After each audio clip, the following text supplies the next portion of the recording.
Pemirsa, seorang ibu rumah tangga yang tengah isolasi mandiri di rumahnya di Kalideres, Jakarta Barat ditemukan meninggal dunia pada Minggu malam. Jasad korban langsung dievakuasi tim pemulasaran Posko Monas dan dibawa ke RSUD Kalideres, Jakarta Barat.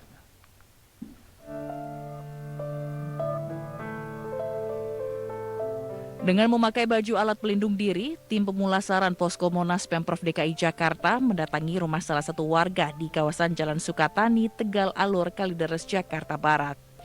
Kedatangan petugas ini untuk mengevakuasi seorang ibu rumah tangga bernama Irawati, 36 tahun, yang tiba-tiba saja meninggal dunia saat dirinya tengah menjalani isolasi mandiri selama 1 pekan usai dinyatakan positif dari hasil tes swab antigen. Proses evakuasi jasad korban sempat mengalami kendala lantaran banyaknya panggilan petugas untuk melakukan evakuasi puluhan jenazah COVID-19 dalam 1 hari. Ya itu lah Pak, meninggalnya gara-gara ya musim inilah. Covid ya Pak, positif. Sebelumnya dibawa ke rumah sakit mana Pak? Ke klinik aja Pak. Ya mudah-mudahan warga yang lain, penduduk yang lain pada ngerti, pada takutlah bahayanya Covid Pak. Dan mereka pada bisa jaga jarak, ikutin prokes. Pokoknya sangat sepelekan Covid. Panggilan hari ini banyak yang meninggal, sekitar 27 aja yang meninggal ya. Ya karena kita juga kendala dari kawan hitam karena tadi kan agak lambat ya, gitu kan. Kalau ikutin aja ya alhamdulillah sudah kita tangani, cuma tadi agak lambat kita nunggu peti aja. Usai disolatkan, jenazah korban langsung dievakuasi tim pemulasaran Posko Monas ke RSUD Kalideres, Jakarta Barat sebelum dibawa ke kampung halaman korban di Wonogiri, Jawa Tengah untuk dimakamkan. Dari Jakarta, Miftahul Gani, iNews melaporkan. Lonjakan angka kematian akibat COVID-19 di Tangerang Selatan, Banten terus meningkat dan membuat pemerintah kewalahan. 190 warga meninggal dunia dalam 2 pekan terakhir.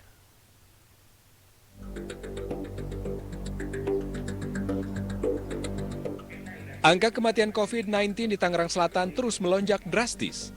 190 warga meninggal dalam 2 pekan terakhir. Angka tertinggi sejak tahun 2020 lalu. Sementara ketersediaan ruang rawat bagi penderita COVID di seluruh rumah sakit dipastikan penuh. Ini angka kematian tertinggi selama bulan-bulan itu. Bukan 160, 190. Udah luar biasa ini, udah. Kalau ya kami masih menyiapkan lah, makanya sekarang caranya adalah kesadaran masyarakat harus makin tinggi untuk menjaga protokol kesehatan. Sementara RSUD Kota Bekasi, Jawa Barat semakin penuh, meskipun tenda-tenda darurat sudah didirikan. 5 tenda yang didirikan sebagai tempat screening awal pasien yang datang lantaran ruang instalasi gawat darurat RSUD Bekasi dialihfungsikan sebagai ruang isolasi pasien COVID-19. Tim iNews melaporkan. Sementara itu pemirsa, beberapa rumah sakit di Surabaya alami kelebihan kapasitas, salah satunya di RSUD Dr. Sutomo Surabaya. Kondisi ini berdampak pada banyaknya pasien yang antri di IGD.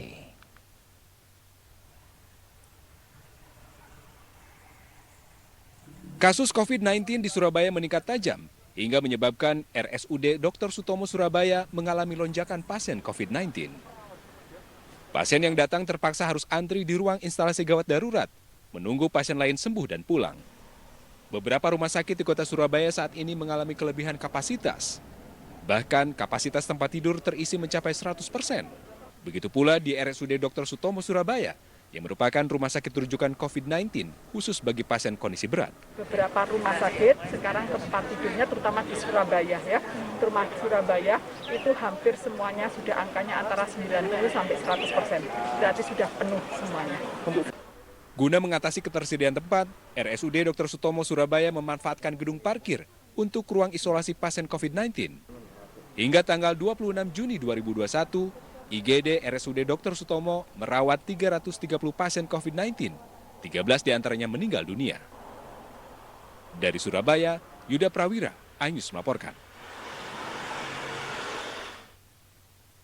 Pemirsa, banyaknya pasien COVID-19 yang berdatangan ke RSUD Dr. Hasbullah Abdul Majid, Kota Bekasi, Jawa Barat, terpaksa ditempatkan di 5 tenda bantuan Kementerian Sosial. Hingga minggu kemarin, pemirsa, jumlah pasien yang datang ke RSUD Dr. Hasbullah Abdul Majid, Kota Bekasi, Jawa Barat terus meningkat. 5 tenda darurat bantuan dari Kementerian Sosial yang dibangun pada Sabtu kemarin sudah terisi oleh pasien. Tenda dilengkapi alat bantu pernafasan dan alat infus diperuntukkan bagi pasien yang menunggu hasil swab PCR. Sementara itu, gedung I lantai 4 dan 5 RSUD Dr. Hasbullah Abdul Majid sudah penuh terisi pasien COVID-19. RSUD Dr. Hasbullah Abdul Majid saat ini juga membutuhkan peralatan pendukung pengobatan bagi pasien COVID-19. Ya, yang pertama tentunya bukan hanya tenda dan tempat tidur, pasti ada penunjang lainnya, tabung oksigen, tiang infus, ya terus kemudian tentunya APD buat teman-teman yang melayani, kemudian masker, ya, terus ruangan-ruangan juga kita membutuhkan infrafilter seperti itu. Ya, artinya ada unsur-unsur penunjang untuk bisa layak sebagai rumah sakit IGD. Razia protokol kesehatan pada sejumlah kafe dan restoran di Kota Makassar diwarnai kepanikan para pengunjung. Bahkan sejumlah pengunjung sembunyi di bawah kolong meja sambil memadamkan lampu.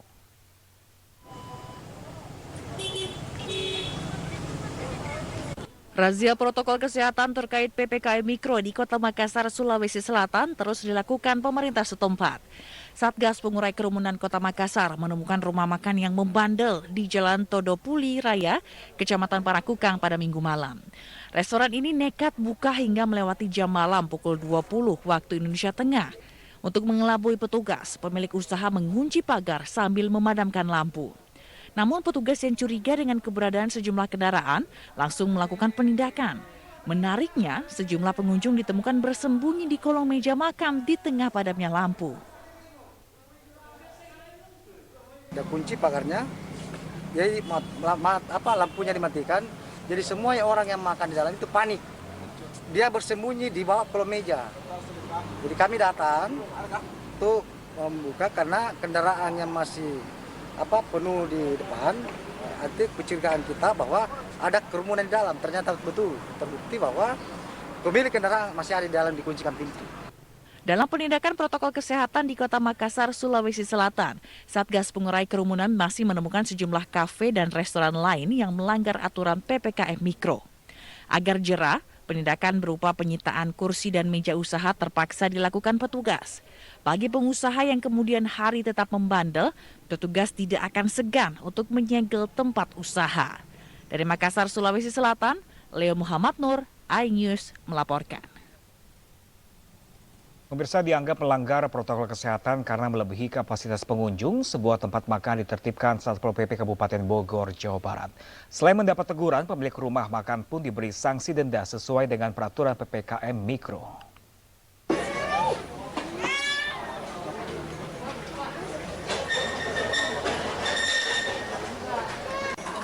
Satpol PP Kabupaten Bogor menertibkan sebuah tempat makan yang berada di kawasan wisata Puncak Cisaura Bogor, tepatnya di kawasan Masjid At-Ta'awun. Penertiban ini dilakukan karena jumlah pengunjung membludak hingga melebihi kapasitas 50% jumlah pengunjung yang diperbolehkan. Para pengunjung pun kaget dan langsung keluar dari tempat makan tersebut.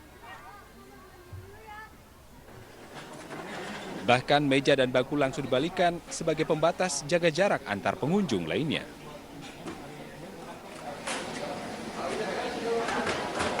Pelanggarannya adalah kerumunan, ya, kerumunan, dia melebihi kapasitas yang kita tentukan. Kemudian yang keduanya juga kalau kita lihat rumah makan seperti ini karyawannya jumlahnya cukup banyak, yang ini dikelola 13 orang, sudah dipastikan karyawannya aja udah cukup banyak, padahal tempatnya sangat kecil.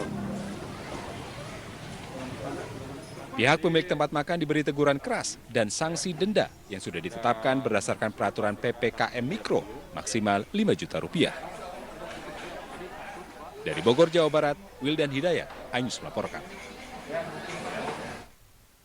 Ribuan warga rela antri berjam-jam demi mendapatkan vaksinasi gratis di Makassar, Sulawesi Selatan. Sementara di Riau, peserta vaksinasi massal membludak hingga mencapai 30.000 orang.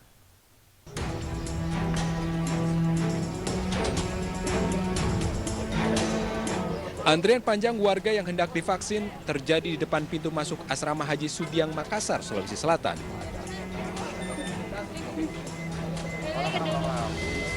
Petugas berulang kali mengingatkan warga untuk tetap menjaga jarak.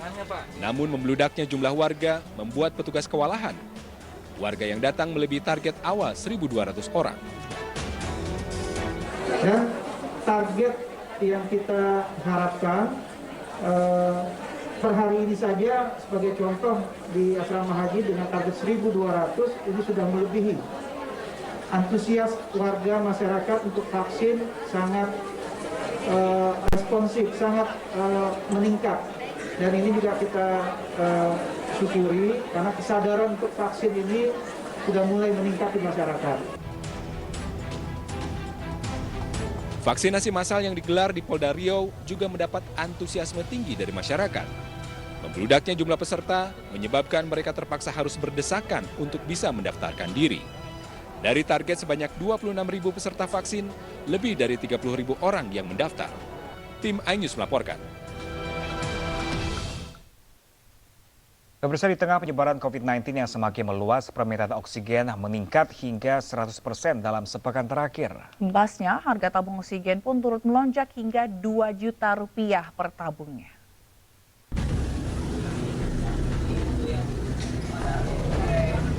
Sejumlah warga silih berganti mendatangi depo pengisian dan penjualan tabung oksigen di Jalan Minangkabau Setiabudi, Jakarta Selatan Minggu siang.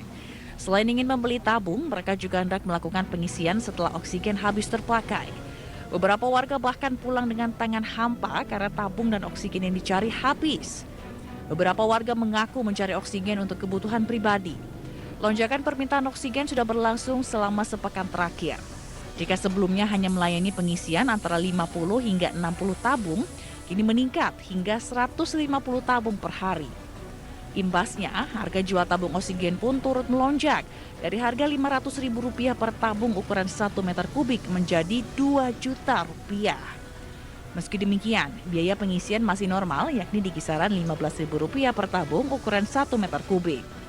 Untuk pembelian sih dalam 5 hari ini sih menaiki, ada mengalami peningkatan hampir 100% sih yang jual. Terus juga untuk pengisian juga meningkat juga hampir 100%. Biasanya di per hari kita cuma 50 sampai 60 botol gitu pengisian. Kalau sekarang udah hampir 150 kali itu pengisiannya. Tidak hanya di Jakarta Selatan, di kawasan Gunung Sahari, Jakarta Pusat, toko obat yang menjual tabung dan isi ulang oksigen selalu kehabisan stok setiap hari. Sebelum terjadi lonjakan kasus COVID-19, dalam sehari hanya 1 hingga 5 tabung yang terjual. Namun belakangan, tabung oksigen terjual hingga 14 tabung dalam sehari. Beberapa pembeli kecewa karena kehabisan tabung oksigen yang akan diberikan untuk keluarga mereka yang tengah isolasi mandiri. Papar COVID-19 kah atau bagaimana? Iya. Sudah berapa lama Ibu isolasi suaminya? 7 hari. 7 hari. Ya. Ini untuk persiapan saja atau memang saturasi sudah rendah, Bu? Sudah rendah, makanya ini saya cari. Kemarin udah diisi sini semalam, cuma sekarang udah habis, mau isi lagi. Ternyata udah habis juga di sini. Tidak hanya di Jakarta, tabung oksigen untuk pasien COVID-19 juga diburu warga Bandung, Jawa Barat. Sejumlah agen bahkan kehabisan ratusan tabung setiap hari. Pembeli mayoritas merupakan anggota keluarga pasien COVID-19 yang tengah menjalani isolasi mandiri di rumah. Para pembeli beralih ke agen penjual karena kehabisan saat membeli di apotek. Tim Liputan iNews melaporkan. Pemirsa, jangan takut divaksin karena vaksinasi mempercepat kekebalan komunitas sebagai bagian dari penanganan pandemi COVID-19. Dan usai jeda akan ada informasi mengenai Panglima TNI, Kapolri, dan Kementerian Kesehatan yang meninjau rusun Pasar Rumput untuk pasien COVID-19 tanpa gejala. Selengkapnya sesaat lagi pemirsa, tetaplah bersama kami di iNews Pagi.